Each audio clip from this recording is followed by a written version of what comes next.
All right. So we're live. We'll give it just a minute, let everyone kick on, and then we'll get going.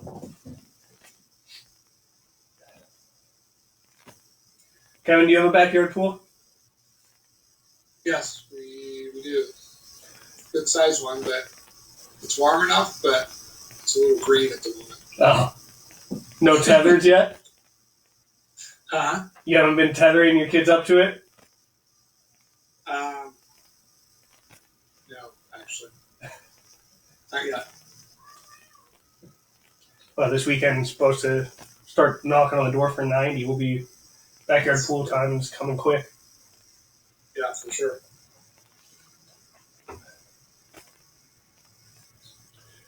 All right. Okay. We'll go ahead and get started. All right, guys, thank you for jumping in. Today's Friday. We're last show of the week. I'll go ahead and I'll let my guest introduce himself, tell you all a little bit about what he does and who he is. Kevin, go ahead. Hi, everyone. My name is Kevin Zacher. I'm the head coach at Scottsdale Aquatic Club. I've been the head coach since 2007, been with the team since 2002. Happy to be here with you guys and hopefully share some useful information. Yeah, so today me and Kevin are going to talk about kind of the big picture of team culture and how there's a spot for all different types of personalities. It's not just, the type A personalities that we're all looking for. Everyone has a role. Everyone has a fit. So, Kevin, why don't you kind of walk us through how every personality kind of comes together to make a culture, where they all fit, how you can work with everybody.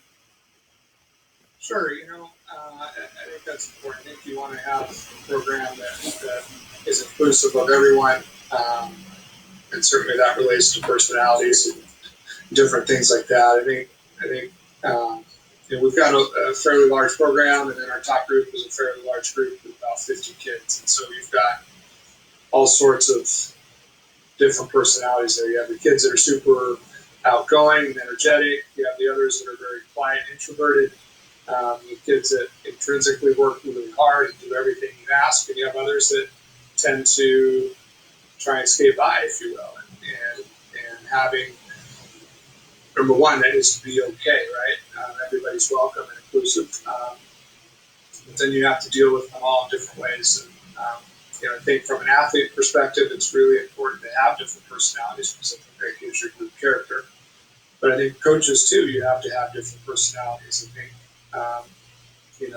with that group, we've got 3 coaches that are working with those kids on a regular basis, and the 3 of us all have different personalities. And I know that some kids respond better to the way that I am, whereas other kids respond better to the way that my other coaches are, the assistants. And I'm kind of more laid back, and my right hand man is a taskmaster and really gets after people to toe the line, and I think that's a good dynamic. And kids, some respond better to me, some respond better to him, but it's all good in the big picture.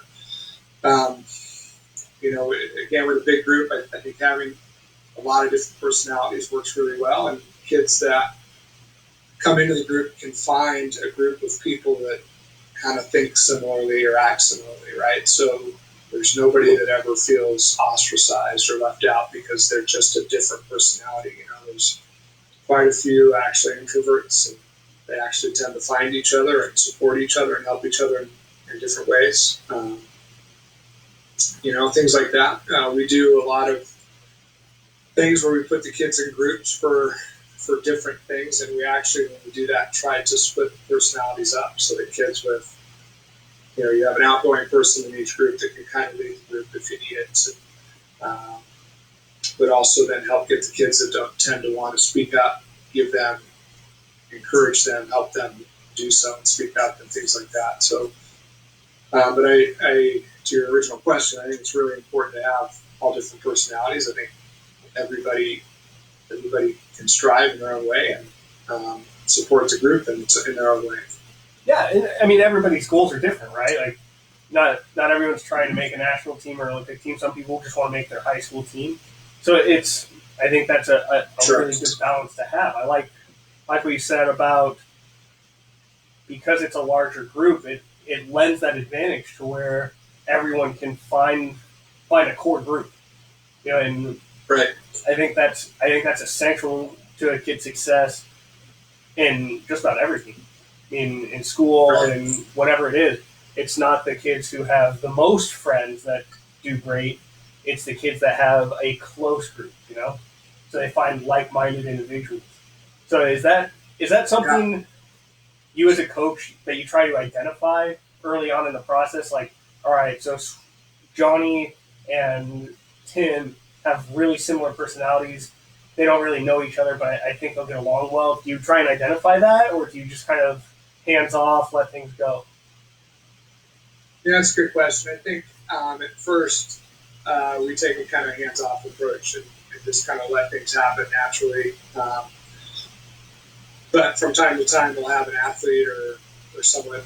Usually, this happens when somebody moves into the group. Like, say they move from out of town to Scottsdale, and they come join the team and have never been a part of the program and don't really know anyone.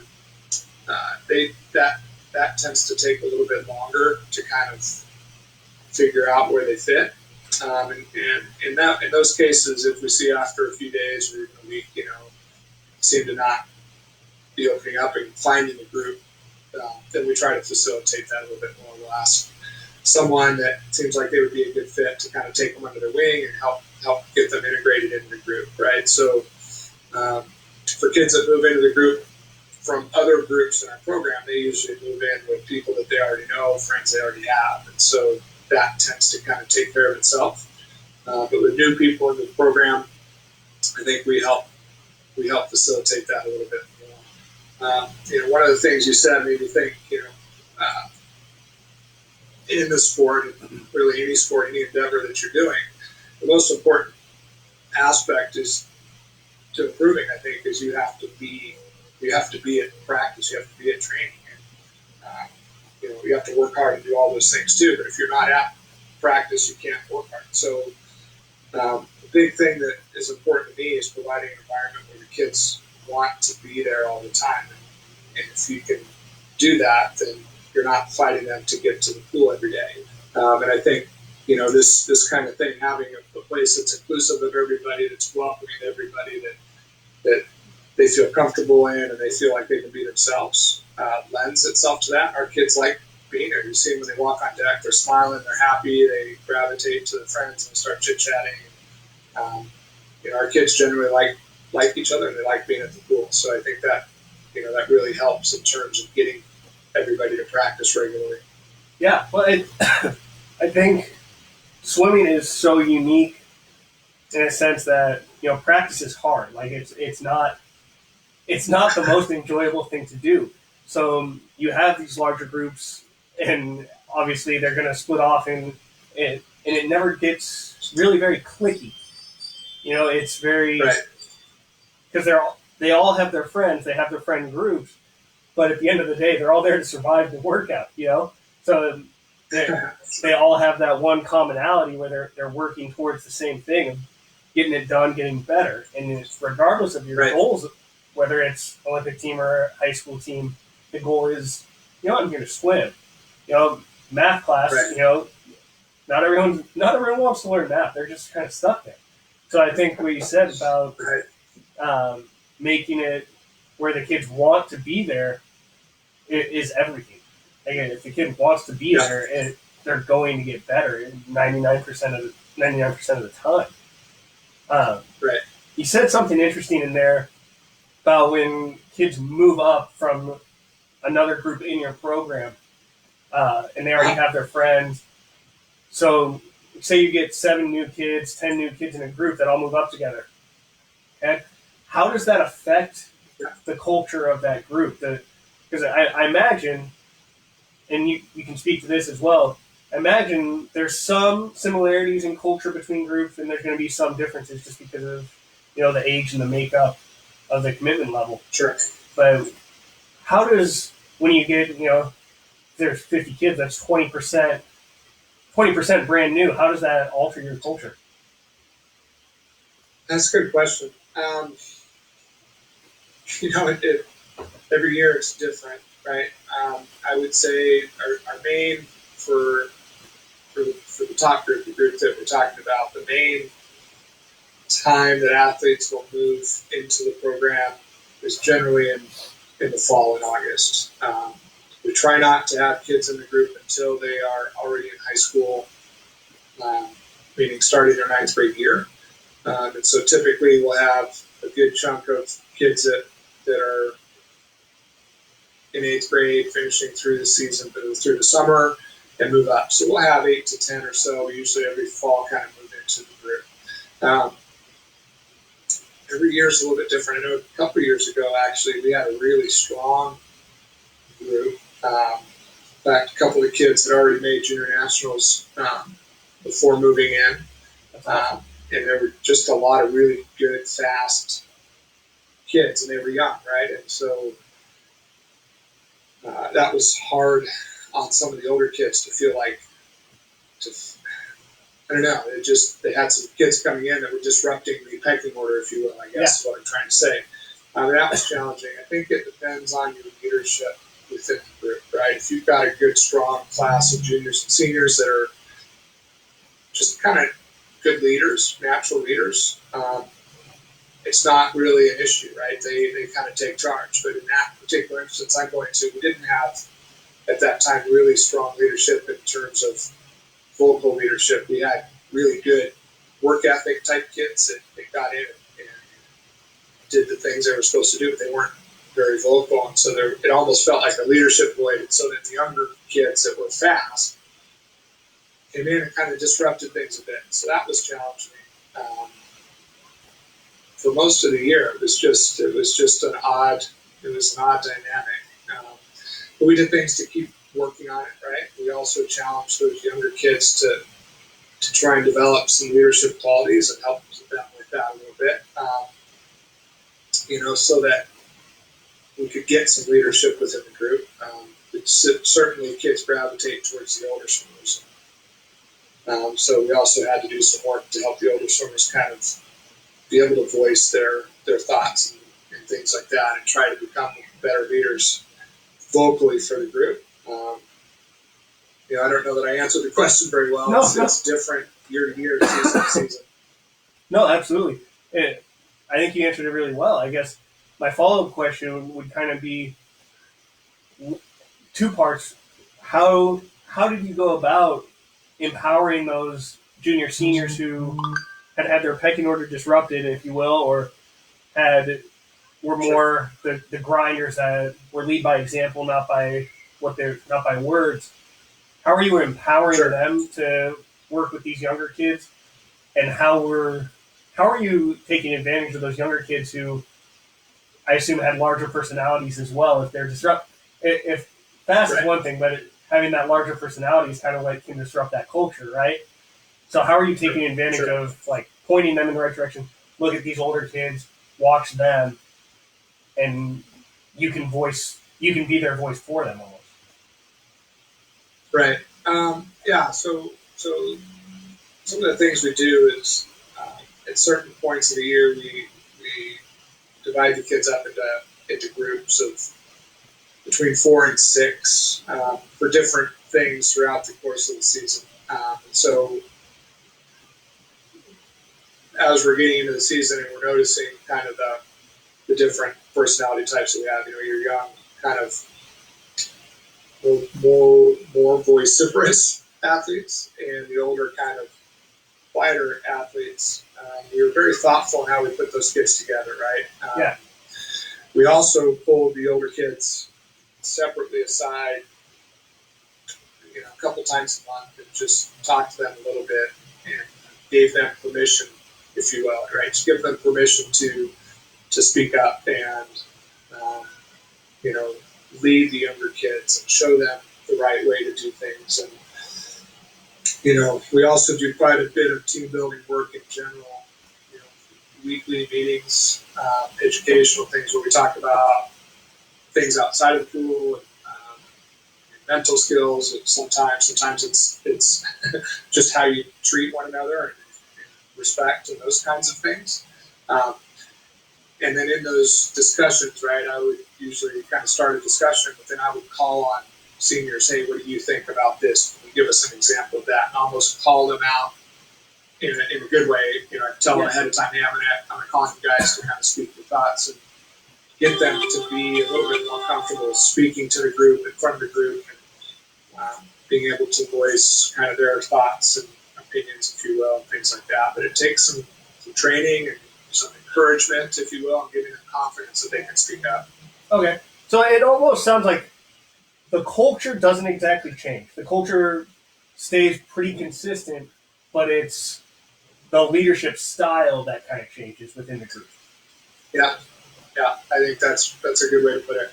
So it essentially, as a coach, you have your goal of this is the umbrella culture that I look for, and you just you do your best to empower whatever personality type happens to be the most. What's a good way to put it? The most able to lead, the one with the most latent of ability to lead, as far as whether it's by example or is going to be a vocal cheerleader type. It's identifying those people and then kind of building off of that. Absolutely. I think our culture is pretty strong, actually, and pretty good. And that's something that we work on throughout the program. But I think you're right. I think finding your leaders, finding your kids that will help pull the others in a positive direction, and identifying that, and then empowering them and allowing them to do that. That's great. So, what ways are you empowering these leaders? Like you're obviously giving them opportunities to be prepared with a statement, as far as you let them know, hey, we're talking about this today. Well, I'm going to call on you to say something. What are you doing to empower them in water, as far as like you have a non-vocal leader, you have someone who's just grinding. How are you empowering them on the daily in practice to spread that work ethic? That's a good question. Depends on what it is, but if we're doing a hard workout or a hard set or something like that, you have your lead by example types of kids are typically going to be leading the lane or close to it. If I'm trying to get them to lead by example, I certainly will call attention to their effort, right? Or encourage them, right? Say, hey, that was great, keep it up, so that the other kids hear that encouragement and hopefully want to get that for themselves, right? But then there are also times where I might pull one of those swimmers out kind of before the set and say, hey, this is what we're going to do. I'd like you to lead this lane, but I want you to really encourage the people behind you or in your lane to try to just keep up with you, or just tell them a good job, when you have a chance. Things like that, just small things, because they're not going to just do it inherently, right? You got to remind them, hey, encourage your teammates. You're feeling good today. You're getting after it. You're doing a great job. Pick one of your teammates and say, hey, stay with me. You can do it. Stay with me. Things like that. So they don't feel like they're speaking in front of a whole group, which is intimidating. You just pick a handful of swimmers that are in your lane or the lane next to you, and kind of have them encourage their teammates to work with them. No, I like that. So it's a consistent message. It's the audience size that is changing. The audience size is constantly in flux, but the message stays consistent. It's that hardworking mentality. It's that staying in the moment mentality. I like that a lot. I guess. So here's a more personality based question. So that transition, the handing off the baton as far as a leader in the group, how do you see that go when it goes from a more extroverted leader to an introverted and vice versa?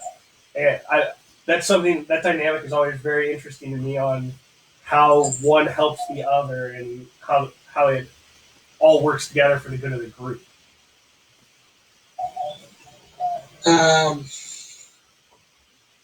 Yeah, I not sure. Basically, when you have change in leadership from more extroverted to more introverted, is that what you're asking? Yeah, so like you have your upperclassmen who are, the grinders, and they're kind of on their way out their senior year. What does that group look like when that next leader comes up and is more vocal? Like how does that change the feel for the group? Yeah, that's good. I don't know. I think for us as coaches, it's I'm going to say it's a little bit easier in the sense that when we're doing something or we need encouragement within the group, or if we're trying to do something, get up and do something fast and want a little excitement around. Those kids will just naturally kind of do that, right? So you don't have to ask for it. You don't have to kind of pull somebody aside and say, hey, we need a little excitement here. Can you kind of get the group up? That naturally happens. Yeah. And I think that's good. I think on the flip side, when you have kids like that, they can actually sometimes get disruptive, right? Yeah. If you're in workout, you're explaining a set, you're trying to, and they start kind of getting excited a little too early or at the wrong time. So they'll do a great job of getting everybody laughing and smiling and having a good time, but they may not always do that at the right time. So there's challenges that way. Again, I don't know that I'm answering quite what you asked, but no, it's good. It's an interesting thing. Yeah, I mean, like, I know I always look at it, kind of the culture of the group is I'm working with them on like super tough days where I know the workout's going to be miserable. Those are the days where I want to make sure, okay, let's make sure we have some music out there at least. Let's try and make everyone feel happier. And, that I feel like it's kind of the same way with leaders in the group. You want to, if you're lucky enough to have, a more introverted leader and an extroverted leader, there's going to be days where you lean on one more than the other. Absolutely. And that's just another thing. I feel like in general, because again, we've got a relatively large group. Like this year, I think we have 12 seniors that are graduating, right? You've got a good number like that, 10 to 12. You're going to have the different personality types that you generally need. And finding ways for them all to help each other, support each other, and get along. They all generally get along, but to support each other in the leadership, I think, is important. And but then you have the different kinds. You have those that will just get in and bust a button. You have the others that are a little more rah-rah, and it's a nice balance. Yeah, absolutely. And I think that it's, once again, just what's so important about having so many different personalities in the water is that they're all working towards the same goal. And like we talked about earlier, you never get into that clickiness because of that. And it allows for, I mean, everyone's working hard, regardless of if you're Sally Save Up or not. You're working really hard relative to what you could be doing. So it's that personality type has always been pretty interesting to watch on how one adapts to the other, and it rarely does it end up poorly. You see a lot of individual growth because of it. I feel. Yeah. So, lastly, I just want to kind of touch on those. When you have those multiple personality types, you have multiple leaders. How do those leadership styles all come together? Do you have like one great story that it just identifies when everything just clicked? I feel like it all seems to come together when we're at a big meet, like a junior national meet or a sectional meet. Certainly,